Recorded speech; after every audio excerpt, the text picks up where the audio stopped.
जोहार नमस्कार। अभी हम हैं बोकारो विधानसभा के ब्राह्मण द्वारिका पंचायत में। तो जेबीकेएसएस के कुछ सदस्य तो कुछ जानने का प्रयास करते हैं। तो सबसे पहले दादा जोहार। जोहार दादा। तो आपका नाम परिचय क्या हुआ? मेरा नाम अजय कुमार महतो हुआ और मैं ब्राह्मण द्वारिका पंचायत से बिलोंग करता हूँ। तो आज जो ब्राह्मण द्वारिका पंचायत में जो बैठक रखा गया था, तो ये बैठक किस लिए रखा गया था? बैठक एक्चुअली कि जेबीकेएसएस का जो पार्टी का विस्तारीकरण हो रहा है, तो गांव-गांव में जो कोर टीम है उन लोग जा रहे हैं और विस्तारीकरण कर रहे हैं। तो आज हम लोग का गांव का बारी था तो उन लोग आए थे और इसके लिए विस्तारीकरण के लिए यहाँ पे मीटिंग रखा गया, जिसमें से अध्यक्ष, उपाध्यक्ष और सचिव, कोषाध्यक्ष जो भी पोस्ट रहता है सबको दिया जाएगा। उसके लिए मीटिंग रखा गया था। तो उपाध्यक्ष, अध्यक्ष जो चुना जाएगा, तो आप लोगों को किस तरह जागरूक करेंगे और जेबीकेएसएस में जुड़ने का कोशिश करेंगे? जैसे कि अभी हम लोग क्या क्या मुद्दा हम लोग को समझाएंगे, किस तरह का? जैसे कि अभी तक हम लोग का झारखंड का राज्य जो है 2000 कोई ईस्वी को आज़ाद हुआ है और 24 साल हो चुका है। लेकिन एक्चुअली में यहाँ के जो विस्थापित लोग हैं, यहाँ के जो झारखंडी है, उन लोग को अपना मूल अधिकार जो मिलना चाहिए वो नहीं मिला। तो उसके बारे में लोगों को बताएंगे। और जैसे कि यहाँ के लोग अभी भी गरीबी से जूझ रहे हैं। पूरा अगर बोला जाए खनिज संपदा तो पूरी तरह से झारखंड में भरा पूरा है, लेकिन यहाँ पे फिर भी लोगों को गरीबी और भुखमरी, अशिक्षा, बहुत तरह के लोगों से जूझ रहे हैं। तो उस चीज़ को हम समझाएंगे, बताएंगे। और दूसरी बात है सबसे बड़ा मुद्दा कि झारखंड तो एक्चुअली बिहार से अलग हो गया है, लेकिन एक्चुअली में अभी तक झारखंडी की पहचान क्या है वो नहीं मिल पाया है। कि हम लोग का जो होता है भाषा संबंधित कुछ है ही नहीं, अभी तक बना ही नहीं। और दूसरा एक होता है पहचान हम लोग का खतियानी, तो खतियानी में भी लागू नहीं हुआ। और भी बहुत तरह के मुद्दाएँ हैं, जैसे कि फैक्ट्रियाँ लग रही है, अनलीगल काम हो रहे हैं, घूसखोरी हो रहा है, भ्रष्टाचार हो रहा है। मतलब झारखंड का अगर कहा जाए तो नेता लोग आ रहे हैं, जा रहे हैं, या तो खिलौना बना के रख दिया, लूट रहे हैं। तो उन सारी चीज़ों को लोगों को बताना, जागरूकता करना। और देखते हैं कि चुनाव के टाइम बहुत सारे ऐसे लोग हैं जो कि पैसा वैसा दारू मुर्गा में इधर उधर चल जाते हैं। तो उन लोगों को आप कैसा मतलब समझाएंगे कि वो जेबीकेएसएस में आएंगे और इधर उधर नहीं जाएंगे? सबसे पहले तो जो दारू मुर्गा और जो भी छोटा छोटा कम पैसा में लोग वोट दे देते हैं 500,000 में, ये एक्चुअली इसका मेन मुद्दा है अशिक्षा। लोग जो सरकार या फिर नेता लोग जो बड़े अधिकारी हैं, उन लोग मूर्ख रखे हैं हम लोग को और गांव का लोगों को, ताकि उन लोग को वोट बैंक बना के उन लोग का इस्तेमाल किया जाए।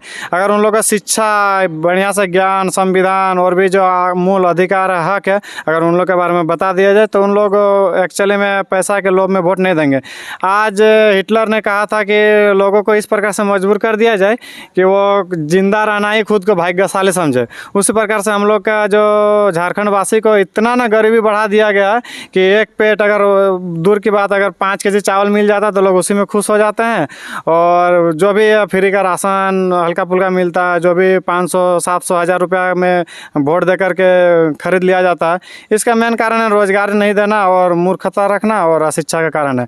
तो इसको लोगों को बताना होगा कि एक्चुअली में आज जो व्यक्ति आपको वोट दे के खरीद रहा 500 रुपया में, वो आपका 5 लाख का भी हक छीन रहा और आपका मूल हक छीन रहा। कल दिन में आपको घर से निकाल दिया जाएगा अगर आप 500 रुपये के लालच में आप गलत जगह वोट डालते हैं। तो उसको समझाएंगे उसका मूल अधिकार क्या है।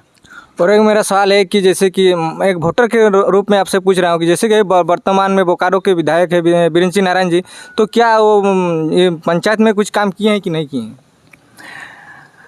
अभी बिरिंची जी एक्चुअली वो नेशनल पार्टी से बिलोंग करते हैं। तो अब जैसे कि मतलब आपके जो पंचायत है ब्राह्मण द्वारिका पंचायत, तो क्या विधायक फंड का कुछ ऐसा काम हुआ है या नहीं हुआ है? मैं तो ये नहीं कहूँगा कि नहीं हुआ, कुछ हुआ ही है। बट एक विधायक का रोल काम के साथ साथ और भी होता है बहुत सारा चीज़। जैसे कि विधायक जो कानून बनता है, जैसे कि एक हम लोग का जो विचार है कि झारखंड का सबसे पहले पहचान दिलाना। जैसे कि यहाँ पर अभी चापानल और रोड, बिजली, ये सब तो सरकार की तो देन है ही, लेकिन यहाँ के एक जो मानसिकता है लोगों की, जैसे कि बेरोजगारी, भ्रष्टाचारी, और लोग जहाँ भी जाते हैं बैंक, कॉलेज, स्कूल और जो भी इसमें फ्रॉड काम होते हैं, कहीं भी जाएंगे तो आपका साइन नहीं होता बिना पैसा का, घूस का, या फिर बहुत तरह के जो छोटा छोटा चीज़ है, उन सारी चीज़ों पे ध्यान नहीं दे रहे हैं।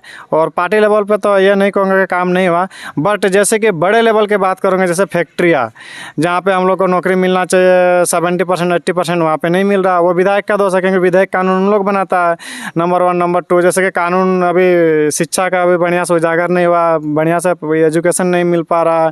हालांकि सरकारें हर चीज़ें दे रही है, साइकिल, आपका किताब, बुक किताबें, मैनेजमेंट, हर चीज़ दे रही है, लेकिन टीचर का बहाली नहीं हो पा रहा। और बहाली भी हो रहा है तो उन लोग आ रहे हैं, फ़ोन में बतिया रहे हैं, बच्चे पढ़ रहे हैं नहीं पढ़ रहे हैं, हाजिन मेंटेन का कोई नाम नहीं, टाइम पे आते नहीं है। तो उन सारी चीज़ों पर सरकार नहीं देती है। यानी कि कुल मिला के हम लोग को शिक्षा रखा जाए झारखंड के लोगों को, और उसको लूटा जाए, उसको घर से निकाला जाए, उसको बर्बाद किया जाए। और देखा जाए तो यहाँ पर सामने दो बड़ा बड़ा प्लांट है, वो इलेक्ट्रो स्टील है, वो बोकारो स्टील प्लांट है। फिर भी यहाँ की देखते हैं कि यहाँ की जो युवा है वो बेरोजगार है और बाहर काम करने के लिए जाते हैं। तो इस मुद्दे पर आप जेबी केसेस में उन लोग को जो ग्रामीण को कैसे समझाएंगे कि वो जेबी केसेस को वोट करेंगे? सबसे पहले कि अभी जो बाहर के लोग हैं, बंगाल, उड़ीसा और बिहार के लोग हैं, तो एक्चुअली में देखा जाए कि वे लोग ऊपर लेवल में काम करते हैं, ऑफिसर ग्रेड के लोग होते हैं।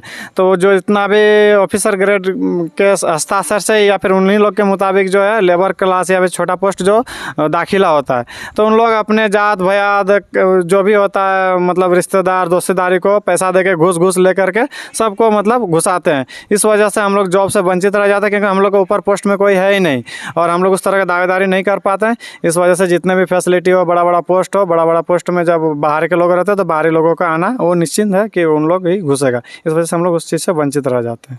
तो जैसे कि पंचायत स्तर में मतलब बहुत सारे ऐसे आदमी भी मिलते हैं जो कि इधर उधर दूसरे अदर पार्टी के लोग भी रहते हैं। तो ऐसे मतलब उन लोगों को कैसे मतलब जेबी केसेस में लाने का प्रयास किया जाएगा?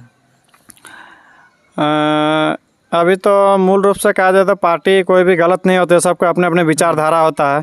बीजेपी का अपना है, कांग्रेस का अलग है, जेएमएम का अलग है, आजसू का अलग है। उसी तरह से अभी जो एक ये हम लोग का जो पार्टी है जेबीकेएसएस, इसमें मूल रूप से जो हम लोग का लोगों को समझाना है कि बताना है कि जो हम लोग का जो मूल अधिकार है विस्थापित, यानी कि हम लोग को जो पहचान मिलना चाहिए वो पहचान नहीं मिल पाए। कि आज तक हम लोग झारखंडी है और कौन बिहारी है और कौन बंगाली है, इसका पहचान नहीं मिल पाया। पहचान दो तरीके से मिलता है, एक खतियान आधारित, एक भाषा आधारित। ना कि यहाँ पे भाषा आधारित भी लागू नहीं हुआ, क्योंकि यहाँ हिंदी सब कोई बोलता है। ऐसा नहीं है कि जो खोट्टा बोलने वाले को लोकल माना जाएगा, ऐसा भी कानून अभी तक बना नहीं है। नागपुरी बोलने वाले को झारखंडी माना जाएगा, ऐसा कानून नहीं माना गया। आप महाराष्ट्र जाएंगे, मराठी बोलेगा उसी को वहाँ फर्स्ट दर्जा दिया जाता है।